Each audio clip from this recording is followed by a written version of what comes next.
Hi, I'm Mark Donegan with the Marketing Execution Podcast. We often talk about business models as if they're purely financial decisions, but history tells a different story. Google and Amazon didn't engineer their most profitable businesses from day one. Advertising and cloud computing emerged as byproducts of solving real problems at scale. That's why the real question isn't just how you make money, it's whether you're paying attention to where value is naturally forming. After building go-to-market strategies for B2B tech companies over the years, I've seen how this mindset separates durable businesses from fragile ones. In this episode, we dive into what actually drives sustainable value creation. Tune in, listen up, it's marketing time. Bright ideas sparking, growing your mind. From strategies to big exec dreams, catch the buzz and join the execution. Marketing Convo.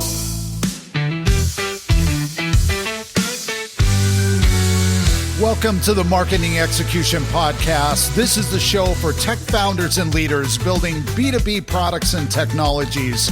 We show you how to go further, faster to get the business results you need. From strategies to big exec dreams, catch the buzz and join the execution.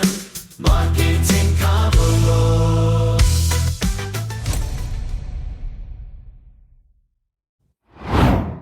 All right, Mark, I've been chewing on something all week that I think could fundamentally change how our listeners think about their startups. You know, everyone obsesses over revenue models, like that's the first question investors ask, right? Oh, 100%. It's always, how do you make money? What's your monetization strategy? Blah, blah, blah. Right, but I came across this framework that basically says that's the wrong question to start with, and it kind of blew my mind. Okay, now you got my attention because I've seen so many founders get this backwards. They think business model equals revenue model, and it's not even close to the full picture.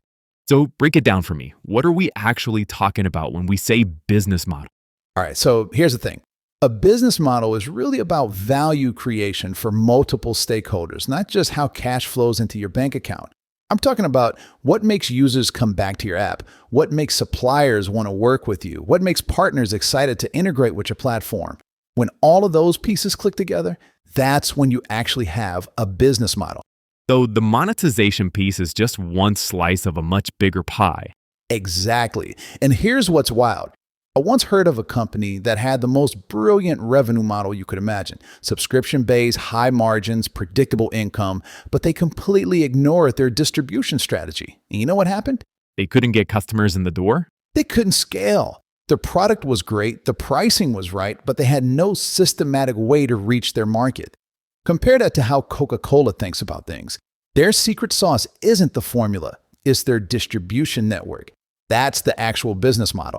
Okay, so let me push back a little here. For a founder who's just getting started, this sounds overwhelming. You're telling them to think about users, suppliers, partners, distribution, and revenue?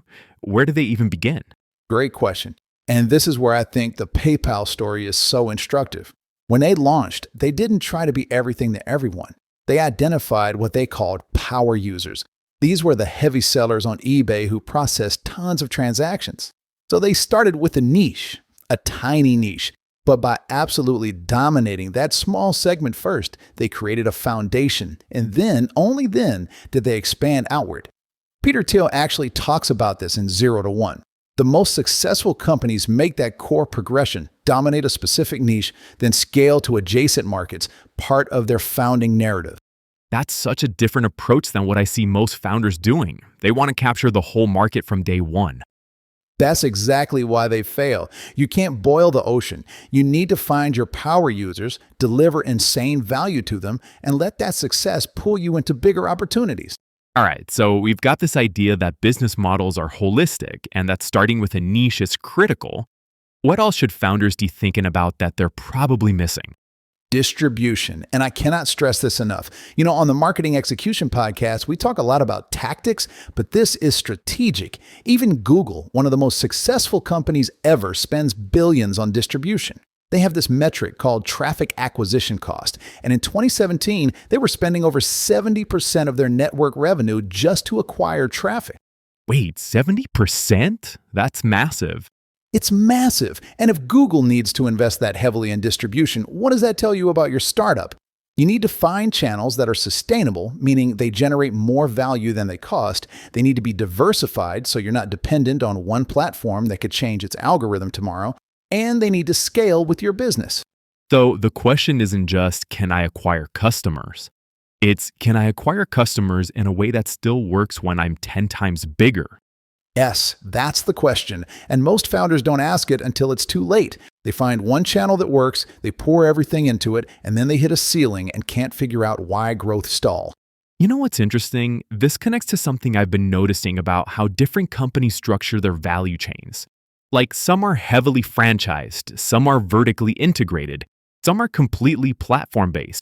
And that's not accidental. Take McDonald's. 92% of their restaurants are franchised. That's their business model. The franchise model lets them scale without the capital intensity of owning every location.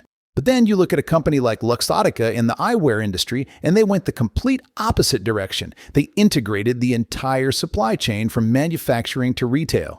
So there's no one right answer. There's no one right answer, but there is a right answer for your specific context, and that's what founders need to figure out. What structure unlocks the most value given your resources, your market, and your vision? And the vision piece is interesting too, right? Because that's the thing that shouldn't change even when everything else does. The vision is your organizational DNA. Google's mission to organize the world's information hasn't changed even as they've pivoted from mobile first to AI first. The mission stays constant, the tactics evolve. Mark, that's fascinating. Let's pivot for a second and talk about what this means for a founder who's trying to choose between these different models. Like, how do you actually decide if you should be freemium versus subscription versus something else entirely? You know, Tim, that question is actually where most founders get tripped up because they're asking it backwards. Backwards, how? They start with the model and try to fit their business into it. Like, I want to be freemium because Spotify does freemium, but the model has to emerge from understanding who you're serving and what they actually need from you. So it's less about picking from a menu and more about... It's about design, right? You're designing a value chain, and that chain has to work for multiple players, not just your bank account. Okay, unpack that for me. What do you mean by multiple player? Look, I know of a company that built this gorgeous subscription product. High margins, predictable revenue, investors loved it, but they completely ignored what their suppliers needed from their relationship. And within 18 months, their best suppliers had jumped ship to competitors who actually made it worth their while. So the revenue model was sound, but the overall business model was broken. Exactly. The monetization piece was just one slice. They forgot about the other stakeholders who made the whole thing work. This connects to something I've been wrestling with. When you look at companies that really nail this, what's the common thread? Honestly, they think about incentives, not just their own incentives, but what makes every player in their ecosystem want to show up and participate. Take the freemium model since you mentioned it. When it works because the free tier creates genuine value for users and acts as a lead generation engine for the company, and gives paying customers social proof that the product is worth upgrading to. So the free users aren't just freeloaders. No, they're part of the machine. I mean, think about it. A company like Sumo gives away a ton of features for free, but every time someone uses that free version, there's a little link that says "Powered by Sumo." That's free advertising from non-paying customers. So the freemium model only makes sense if you've engineered those multiple value streams into it. Right, and the same logic applies to totally different models. Take a subscription business. Everyone thinks subscriptions are this magical recurring revenue dream. But the curse of subscriptions is churn. People canceling. Right, they have to find out why they canceled.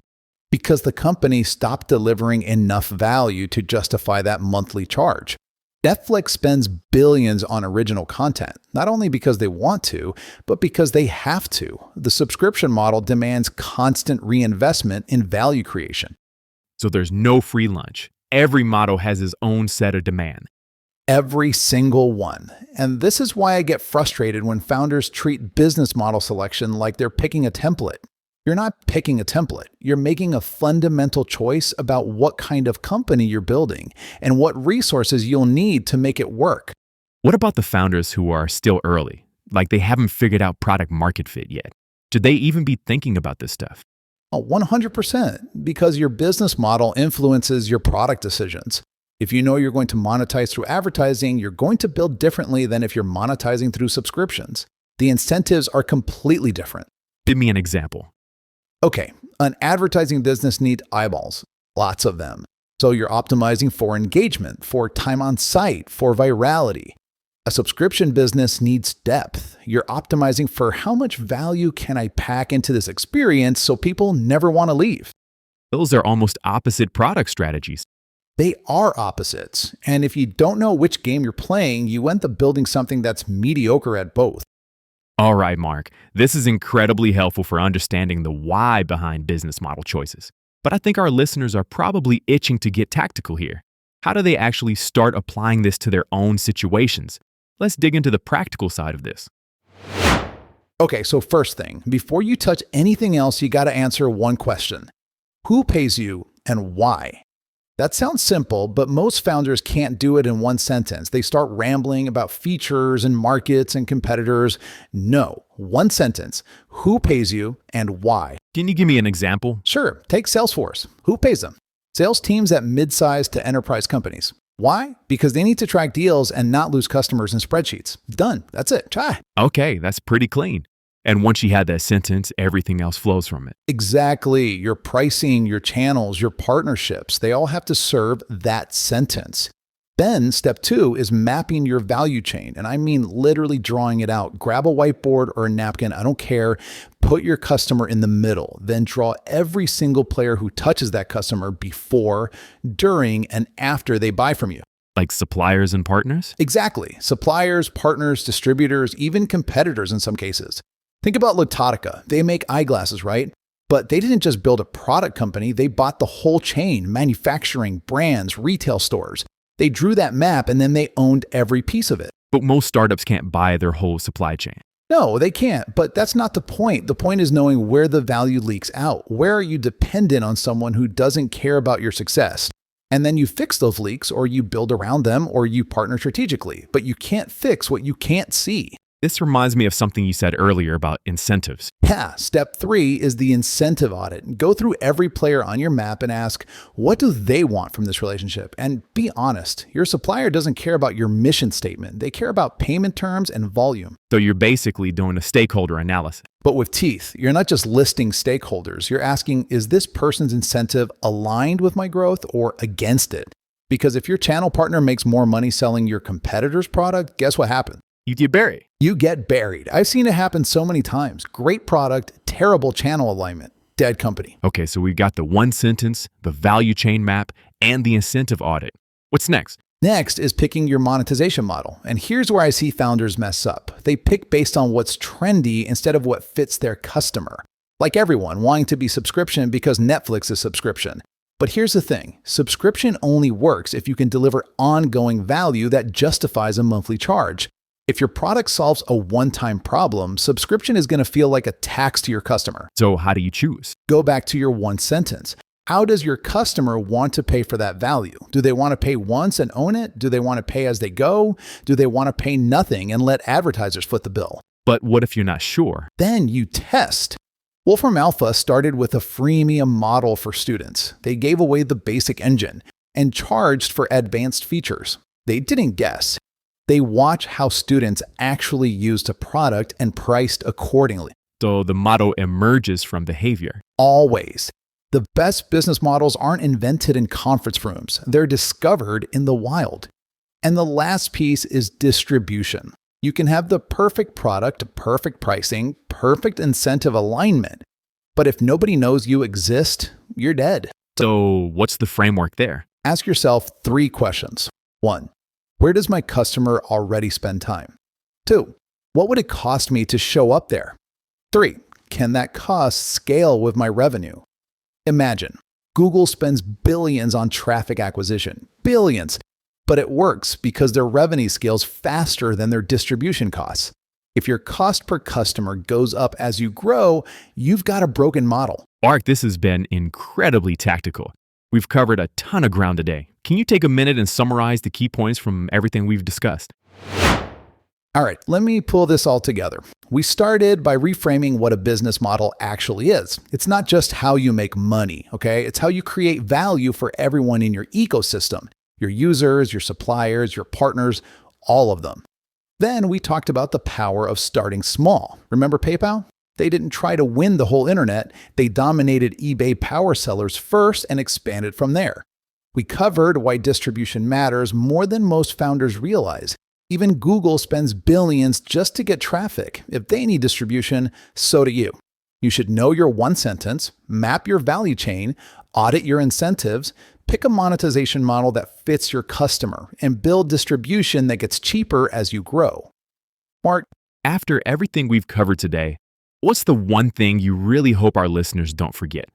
your business model is a bet on human behavior. You're betting that customers will pay, that partners will show up, that suppliers will stick around. So stop asking, what business model should I pick? Start asking, what do people actually want? And how can I build something they can't walk away from? Get that right, and the model revealed itself.